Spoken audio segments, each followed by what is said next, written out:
सभी का स्वागत। आज हम दो विरोधी विचारों के कारणों और नतीजों पर चर्चा करेंगे। अहिंसा बनाम कड़ाई वाले राष्ट्रवादी दृष्टिकोण। मैं दो बातों पर जोर दूंगा। पहला, यह मंच किसी भी हिंसा का समर्थन नहीं करता। दूसरा, हम ऐतिहासिक कारणों की समझ बढ़ाना चाहते हैं। सबसे पहले गांधी जी के विचार सुनते हैं।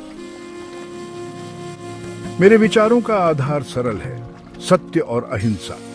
स्वतंत्रता का मार्ग सिर्फ राजनीतिक नहीं, नैतिक है। जब हम दूसरे के खिलाफ हिंसा करते हैं, तब हम उस लक्ष्य को ही भ्रष्ट कर देते हैं जिसकी हम प्राप्ति चाहते हैं। राष्ट्र की अखंडता बहनता, सहिष्णुता और न्याय से आती है, न कि दुर्भावना और हत्या से। देश एक घर की तरह है, भीतर के किसी भी सदस्य के प्रति अत्याचार से घर टूटता है। यदि हम दूसरों के हक को दबाते हैं, तो हमारा संघर्ष ही अन्याय बन जाता है। इतिहास बताता है कि हिंसा अक्सर नई हिंसा को जन्म देती है।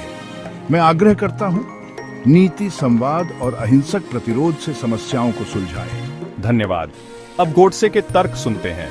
ध्यान रहे कि यह केवल थ्योरेटिकल प्रस्तुति है। हम किसी भी कृत्य की निंदा करते हैं।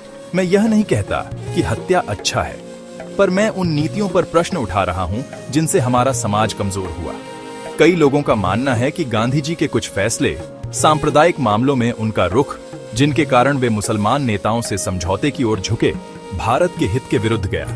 यदि किसी नेता की नीतियां राष्ट्रहित के खिलाफ देखी जाएं, तो जनता का गुस्सा क्यों न उठे। मैं कहता हूं कि कई हिंदू उसी समय असुरक्षित महसूस कर रहे थे और उन्हें लगा कि उनका अस्तित्व संकट में है। ऐसे भय और असंतोष को नजरअंदाज नहीं किया जा सकता। आपने भावनाओं को व्यक्त किया, पर क्या नीतिगत असहमति किसी को हत्या करने का औचित्य दे सकती है? मेरा तर्क यह है कि जब राजनेता सामूहिक हित पर समझौते करते हैं और किसी समुदाय की आवाज दबती दिखाई दे, तो जवाबदेही की मांग सख्त होनी चाहिए।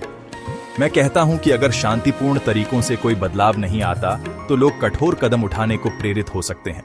इतिहास तथ्य है। महात्मा गांधी की हत्या 30 जनवरी 1948 को हुई। यह एक रणनीतिक, राजनीतिक और ऐतिहासिक घटना थी जिसकी बेहद गंभीर नीतिगत और नैतिक जिम्मेदारियां हैं। किसी भी राजनीतिक मतभेद का शांतिपूर्वक समाधान होना चाहिए। हत्या ने एक व्यक्ति के जीवन को समाप्त कर दिया और समाज में स्थायी शोक और विभाजन छोड़ा।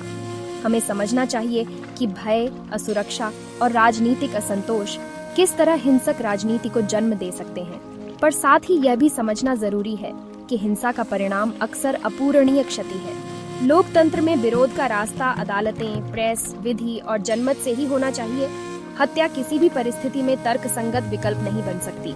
अब दर्शकों से एक प्रश्न, क्या किसी नीति का विरोध हिंसा को औचित्य दे सकता है?